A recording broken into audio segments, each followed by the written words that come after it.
Hello, Team Grant. Blessed morning. Another day, another family gala muna tayo for today's video. Dahil nga matagal nang nagki-crave ng pancake ang baby girl at ang daddy Jimmy naman ay gusto talagang kumain na naman sa Applebee's, kaya naman dun kami papunta sa Delma Mall sa mga oras na ito. Dahil dito lang naman sa Delma Mall ang merong malapit na Applebee's na restaurant. Kaya naman, dito kami laging napunta.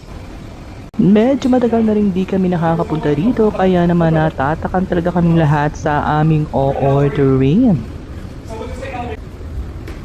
Eto na lang muna ang madalas naming bonding, kainan time sa ngayon dahil back to school at work na naman ang mga person, kaya busy-busyhan sa aming mga gawain. Nawiwili talaga kaming pumunta dito sa Dalma Mall dahil bukod sa napakalaki na at nandito na rin ang lahat at may kalapitan sa amin. After 15 minutes drive nga lang ay nandito na kami sa Delma Mall.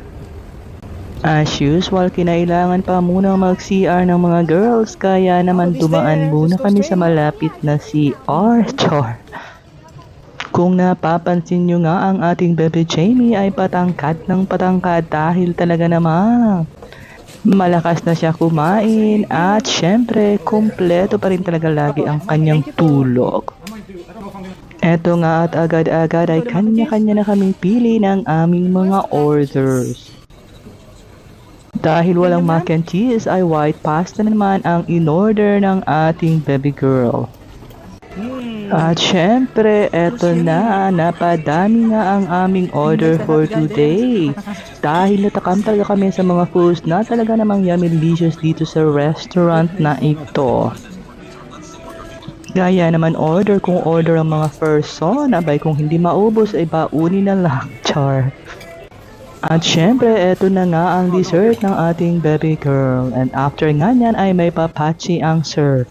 Thanks for watching guys. God bless you all.